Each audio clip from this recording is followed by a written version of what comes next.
Hello and welcome to State of the Economy. Today we have with us a very special guest, Secretary Ministry of Coal, Mr. Anil Swarup.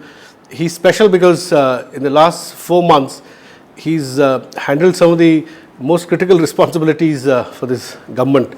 The one being creating a transparent process for auctioning of nearly 204 coal blocks, which the Supreme Court had cancelled as illegal some time ago, and it was indeed very critical for these coal blocks to have been auctioned so that they could go towards producing of power, very critical, a large number of power plants waiting for coal supplies, as also steel and cement capacity, to increase steel and cement capacity in the country. To discuss all that and the intricacies of the entire process of auctioning of the coal blocks, we have with us Mr. Anil Swarup. Welcome to our program, Mr. Anil Swarup. You have been lauded by your own minister, who's publicly said that you've worked day and night to create these transparent processes for auctioning of coal, especially coming in the backdrop of so much controversy created in the previous regime, which spilled over the courts going into the whole thing, Supreme Court.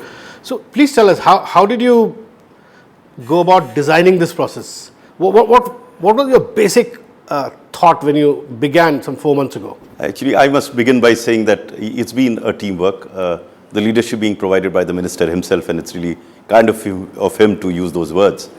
But he's been doing that publicly. He's been saying it's all his team, you know. Yeah. No, it's really a teamwork. Since I do most of the talking, I walk away with all the credit. I think it's the whole team that has worked. The primary thought process related to putting in place a transparent process through which such auctions could happen.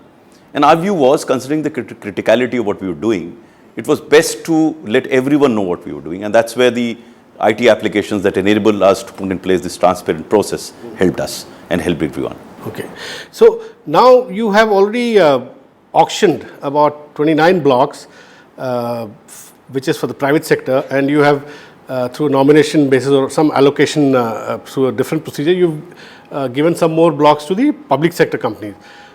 My understanding is that you've already collected a total of 3.2 lakh crores. Now, it's a mind-boggling sum, which eventually will go back to the states over a period of 25 years.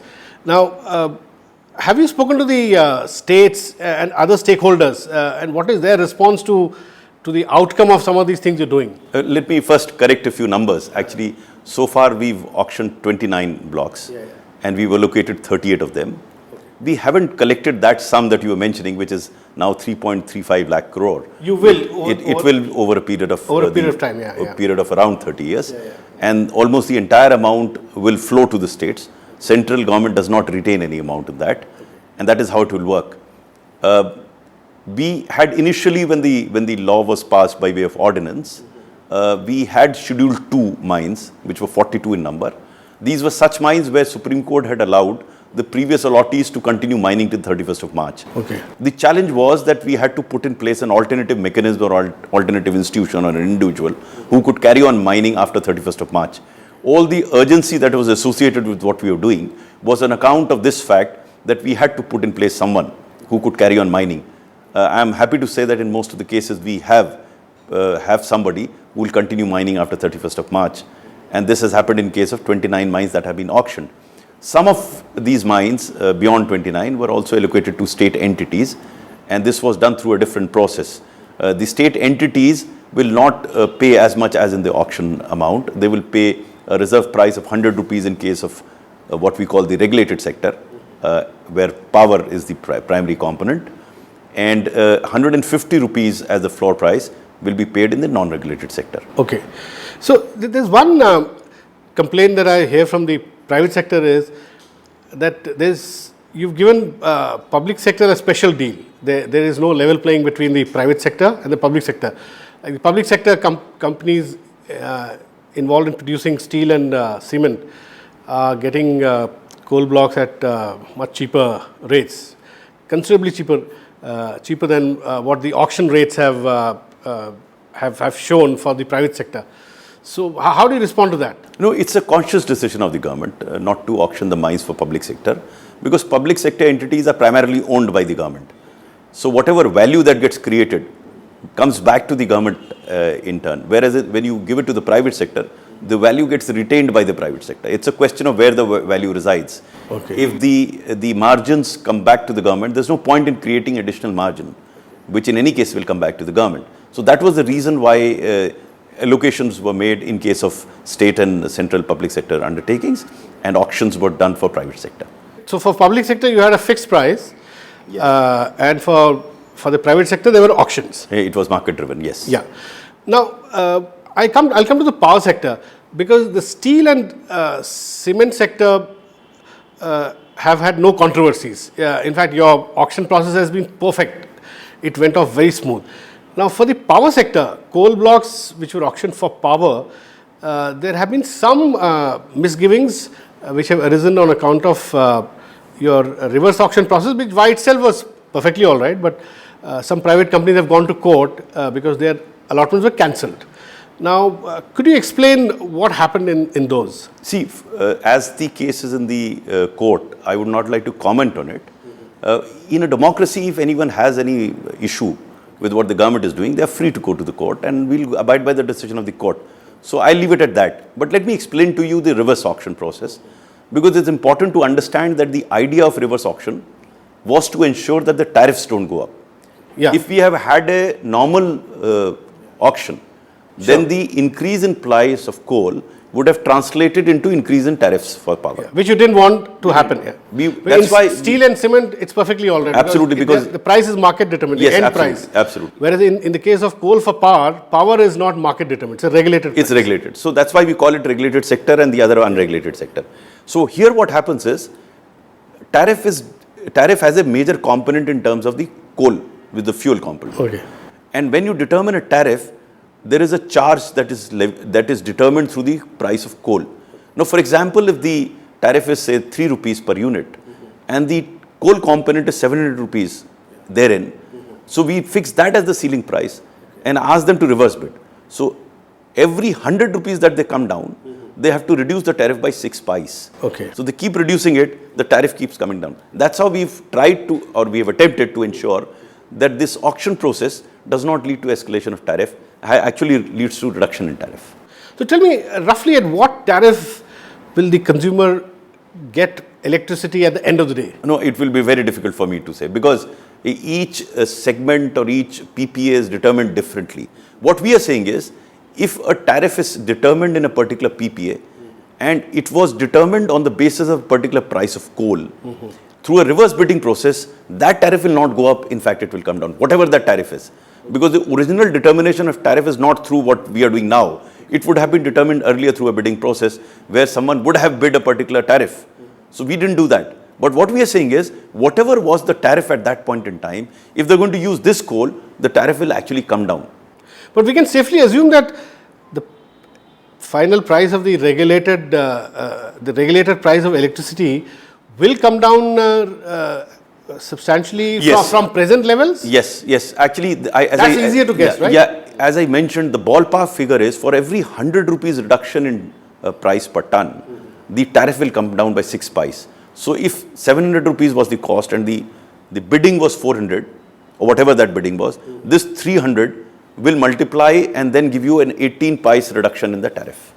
Okay. So from an end consumer point of view, I read somewhere that roughly power today, average, if you take a weighted average of various states, power today costs about between 5 and 6 rupees a unit, if I am not mistaken, roughly. I mean, it varies so much that you can't really say, because it varies from initial consumption. Like in Delhi, the initial consumption is cheaper than it as you consume but more. Can we generally sort of say that all future power produced with these coal auction through reverse auction process, the tariff should come down. Tariff should come down. Tariff should come down. Under rupees 3 a unit or something like that? No, I don't know. As I said, it's difficult for me to say how much. You wouldn't want to wager it. You don't have to wager. Actually, it will be actually determined by the regulator that this was the original price of coal. This is where it stands, and that gets passed on to the consumer. That's how it will happen. And tell me now, coming back to the coal blocks that you cancelled, which were won through reverse auction, did you do it because you found a big variation in the bids that were received for similar blocks? See, again, as I said, since the whole case is in the court, I would not like to elaborate on that. Suffices to say that we had good reasons to reject them because we found You that suspected there could have been some cartelization? No. We have never stated that there was cartelization. What we have said is that the price that was bid was low in comparison to similar blocks, so we did not get a fair value. That's the contention of the government. And on that basis, we did not accept that bid. But beyond it, I would suggest let the court take a call and we'll go by And it's still lying with the High Court? It is in the High Court, yes. And would it be reasonable to assume that if you lose in the High Court, you would... I would not like to hazard a guess. We'll cross the bridge when we come to it. Okay. We'll take a small break here. Please don't go away and keep watching RSTV. Welcome back to State of the Economy. We are talking to Mr. Anil Swarup, Secretary, Ministry of Coal. Mr. Swarup, now coming back to the reverse auction process, you have tried your very best to put in place a very transparent mechanism.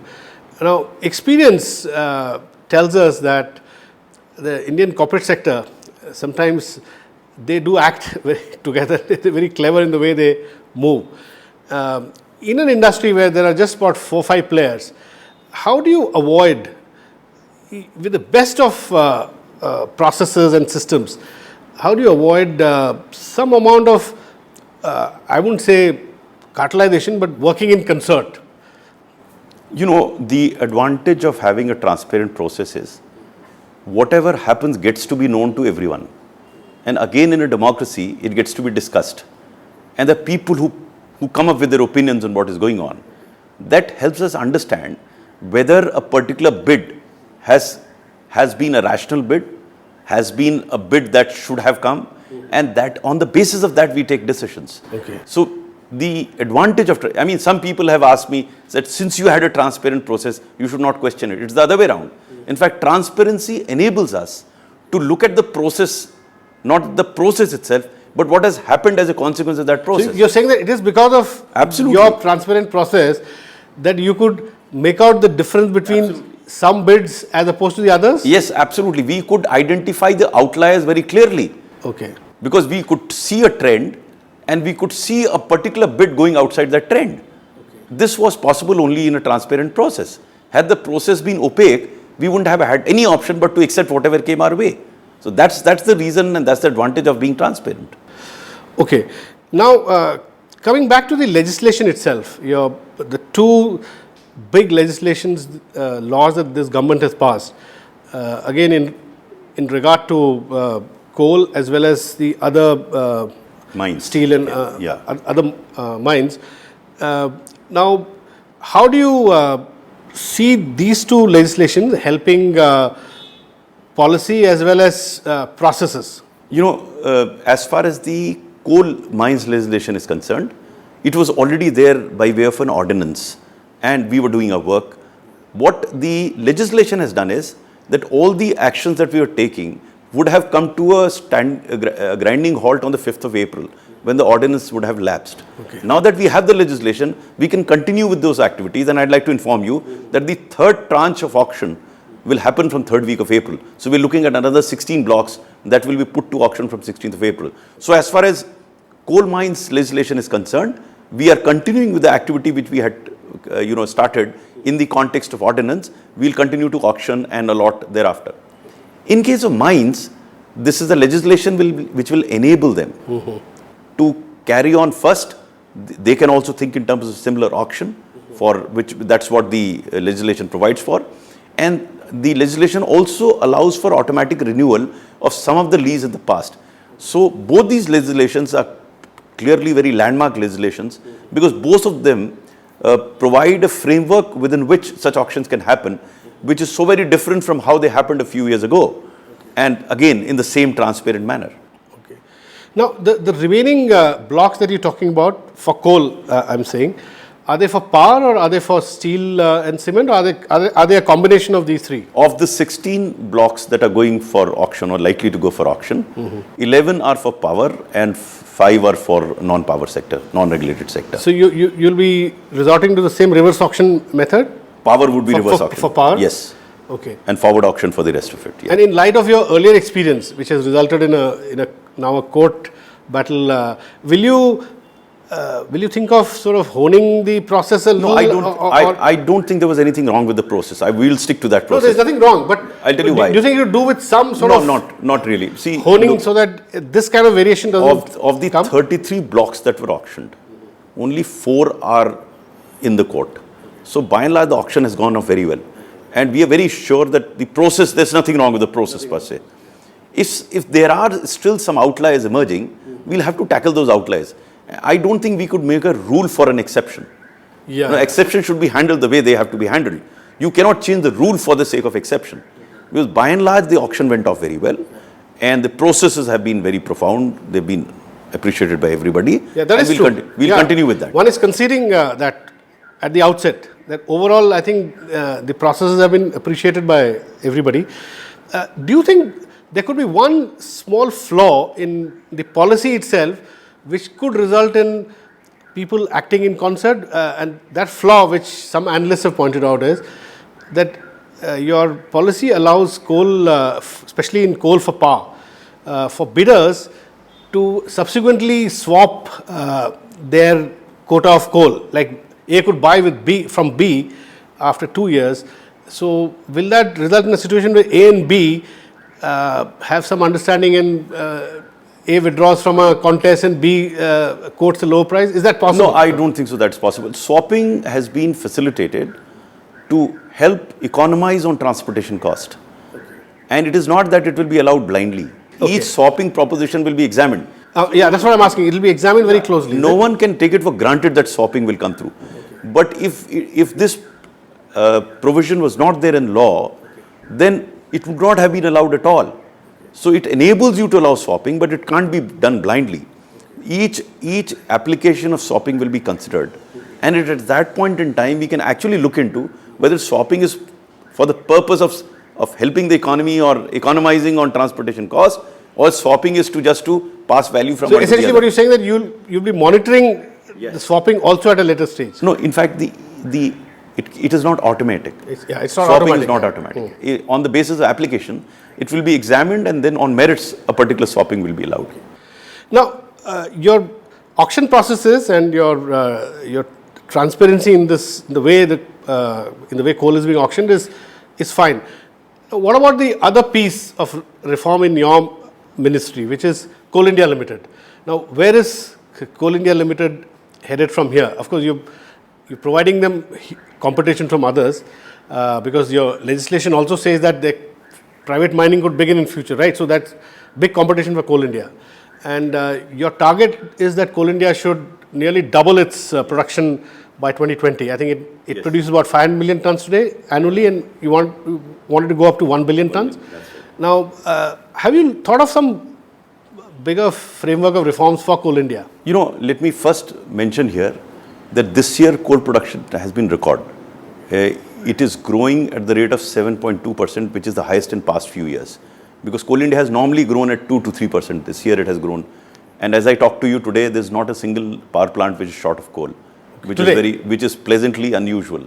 That's how it is. So Coal India is already emerging from today you're saying that coal supply and demand from power plants is matching in the sense that whatever they want, it's there. And this has not been matching for at least 3 years, 4 years? For quite some time. Apart from that, I'd like to tell you that this 1 billion target is not a target. Yeah. It is from bottoms. Every mine, there is a detailed plan has been worked out in terms of what it takes to take a mine from level X to level Y, which includes evacuation, which includes environment, forest clearance, which includes land acquisition. So the very detailed plan has been worked out. Mm-hmm. And we are already at it to ensure that the ramping up that we are talking of from 500 million to 1 billion actually happens. And initial results are quite visible. So there is a lot of commitment in Coal India to ramp up its production. See, we are looking at an overall requirement of 1.5 billion tons by 2020. Yeah. So we believe that 1 billion ton will come from Coal India, and 500 million ton will come to the private or non-coal India sector, which is these blocks that we are auctioning. So we're looking at 500 million tons from these blocks and 1 billion ton from Coal India, which will meet the requirement of this country by 2020. Okay.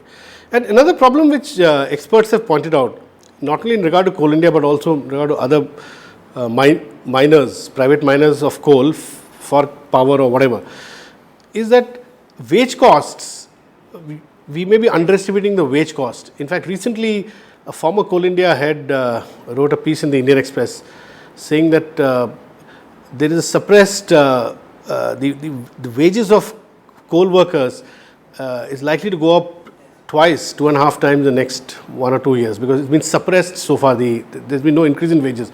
Do you think that will affect the working of Coal India or the costing of coal in the future? You know, I don't think we should look at margins by suppressing wages. I mean, that's my personal view.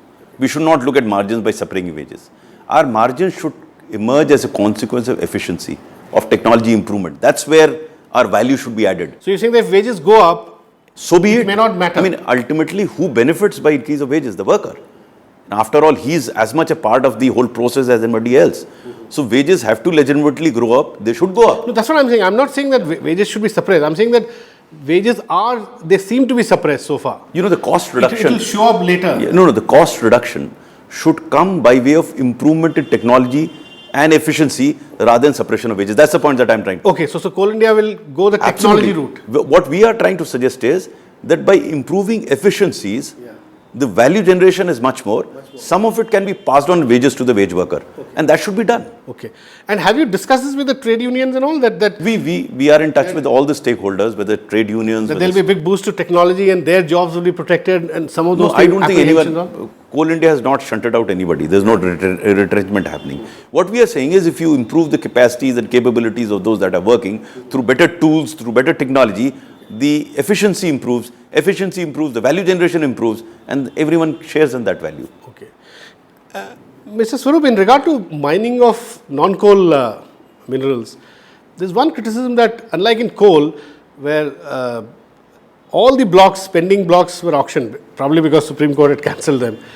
In the case of mining, many blocks where some in principle approval were given have actually not been put up for auction. Would you agree with that? I think with that criticism? No, I think we're looking at into future. Yeah. And in future, it's very clear. There will be no first come, first serve. It will all be put on auction. Yeah. Whether it's coal or whether it's non-coal, it's very clear that we are going to, in both these segments, we are going to have a transparent mechanism of auction. Finally, the states are going to gain big time from these auctions, and you have given a figure of 7 lakh crore which the states will get over a period of 30 years. Now, I've also seen other figures being quoted, 10 lakh crore. The minister said it could go up to 15 lakh crore. What is the realistic estimate? You see, I am not too concerned about the actual amount. I am more concerned about the processes. And we have demonstrated that if the process is okay, then it could be any amount. In fact, no one imagined that we are going to have a value of 3.35 lakh crores flowing out of these 67 blocks. Yeah. We didn't put a number then, and we are still not putting any number anywhere. Okay. Our belief is that if you have a transparent process and you have a market-driven process where the prices are determined through the market, then the correct value will come. What that value will be, only time will tell. And you're hopeful that the states will use this money, coal-bearing and other mineral-bearing states, they put it to good use when they get this amount? I have no reason to doubt that. I think they are democratically elected government, very committed to the welfare of their people, and I'm sure they're going to use it for the best of the people. Because based on the 7 lakh crore figure that you estimated, my calculation shows that each state will get about 2,000 odd crores every year, which is a big sum considering the budgets. No, it's a substantial amount to the state governments, and I'm sure they're going to use it for the best. And finally, you're totally convinced that it won't lead to increase in costs to the consumer, whether in steel, cement, or whether in power? No, this issue has been raised by some people that by auctioning this, you are raising the cost of the ultimate product. The point is the price of the ultimate product in a market-driven system will be determined by demand and supply. Okay, yeah. So what is happening here is that the margins that were being taken away by the private sector in terms of having cheap inputs Yeah. by some way or the other, those margins are They're now going shifting to the government and the consumer. government. Because ultimately the price is going to be determined by the supply and demand. So the government and the consumer are taking away some of the margin the private sector is getting so far. Absolutely. Thank you very much for talking to us, Mr. Anil Swarup.